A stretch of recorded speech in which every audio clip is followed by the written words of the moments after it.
Welcome, this is Dr. Jeff Wasserman. I am a board-certified anesthesiologist and interventional pain medicine physician with Lake Point Orthopedics and Sports Medicine in the Dallas, Texas area. I specialize in treating chronic pain conditions and often utilize minimally invasive procedures along with various other available treatment options. Today we're going to talk about chronic neck and back pain caused by Facet syndrome. We'll cover the role and function of normal facet joints in the spine, why they may cause pain, how we diagnose this condition, and the treatment options available for the neck and back to help you find relief. Facet syndrome is a common cause of chronic neck and back pain. Studies suggest 15% to 50% of people who suffer from back pain have Facet syndrome. Although it can be caused by trauma such as car accidents, most people with Facet syndrome have it due to age-related arthritis within the spine. The prevalence of Facet syndrome is similar in men and women. Some risk factors include arthritis elsewhere in the body, sedentary lifestyle, poor posture, obesity, and previous spine surgery. Facet joints are small, paired joints located in the back portion of the spine between adjacent vertebral segments. These joints play a crucial role in stability, flexibility, and movement. Each vertebral segment has two facet joints, one on each side. The facet joints are synovial joints, meaning they are surrounded by a joint capsule filled with synovial fluid, which lubricates the joint surfaces. The articulating contact surface of each joint is covered with cartilage, which helps reduce friction and facilitates smooth movement. Facet joints guide and restrict specific types of spinal motion. For example, in the cervical spine, they allow rotation but limit the degree of flexion, meaning forward movement, and extension or backward movement, to protect the spinal cord. In the lumbar spine, the facet joints permit significant flexion and extension while restricting rotation. Facet joints bear a portion of the weight of the body, working in conjunction with the intervertebral discs. This load distribution helps maintain spinal alignment and reduces stress on individual components. Facet joints act as stabilizers by interlocking the vertebrae and maintaining proper alignment of the spine during movement. Facet joint pain is often subtle, just an annoyance at first, and progresses slowly due to age-related repetitive motion. Also, degenerative changes in the front portion of the spine, such as degenerative disc disease or vertebral slippage, will later stress the posterior column of the spine and facet joints. On occasion, trauma from heavy lifting, sport activities, or car accidents can cause rapid onset of severe pain. Over the years, the cartilage within these joints, normally a smooth tissue that cushions bone-on-bone contact, starts to wear down. This gradual erosion is called osteoarthritis.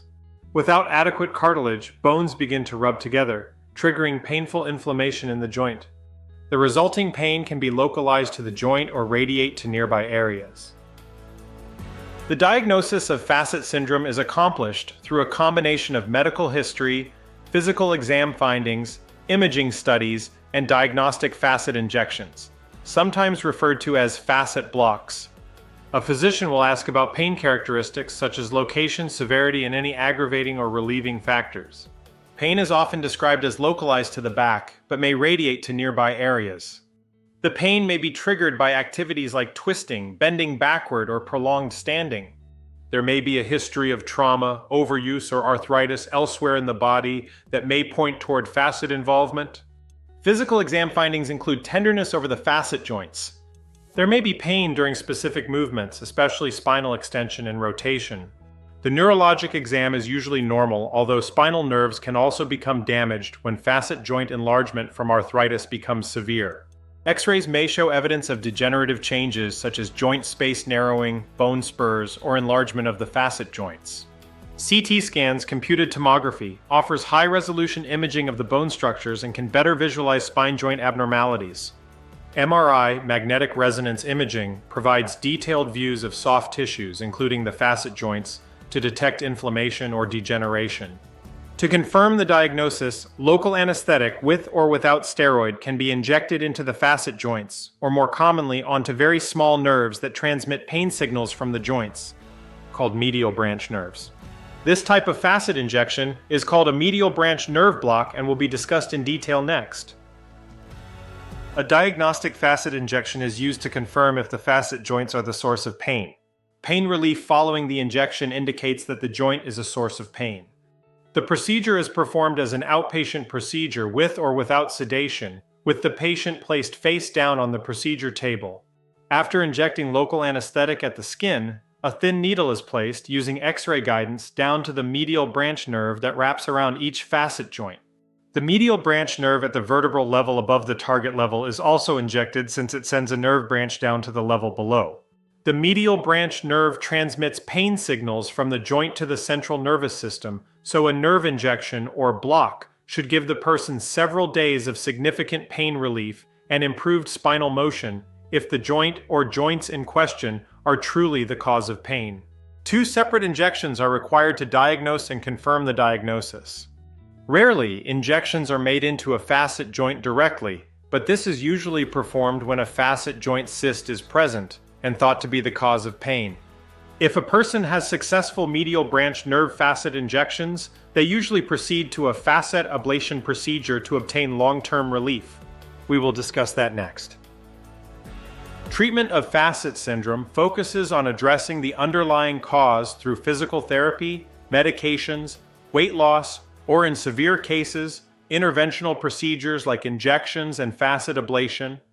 If a patient has had successful facet injections, they will likely proceed to a thermal facet ablation procedure. This is also commonly referred to as facet rhizotomy. This procedure is usually given with sedation to avoid pain while the medial branch nerves are being lesioned. The patient is placed face down on the procedure table and local anesthetic administered at each needle insertion site. Multiple needles will be placed with X-ray fluoroscopic guidance down to the medial branch facet nerves running along the back of the spinal column. These needles are not placed into the spinal canal, so any risk of spinal nerve damage is extremely low. Once in position, electrical stimulation testing is performed to assure that the needles are adjacent to the targeted medial branch nerves. Local anesthetic with steroid is then injected, and heat lesions made for 90 seconds at 80 degrees centigrade to destroy nerve fibers. The needles are then removed and band-aids placed at the skin. Pain reliever medications may be prescribed since post-operative soreness for a few days is common. Most patients will receive between 12–24 months of substantial pain relief after an ablation. The medial branch nerves can regenerate and may require repeated treatments every few years. Although some discomfort at the injection sites are not uncommon after facet procedures for limited periods of time, any significant complication is very rare. If you have any concerns, please do not hesitate to discuss these with Dr. Wasserman or his staff. If you are having sedation, you will have the opportunity to discuss anesthesia details with your provider shortly before your procedure. Dr. Wasserman is a board-certified anesthesiologist and can answer most of these questions for you as well. Preoperative instructions. Prior to the procedure, you should have nothing to eat or drink after midnight. You may take your blood pressure and usual pain medication with a sip of water before coming to the procedure facility. Importantly, please discuss use of any blood thinners or anti-inflammatory medications with your physician or staff, as they need to be discontinued prior to the procedure, and each medication has specific requirements. Avoid GLP-1 medications like Ozempic for at least 1 week prior to the procedure, since they can cause anesthesia complications. You may shower the morning prior to the procedure, and a Hibiclens back or neck scrub is always encouraged. Failure to follow these directions may lead to delay or cancellation of your procedure, so please do not hesitate to ask questions. Postoperative instructions. You may continue preoperative pain medications as directed.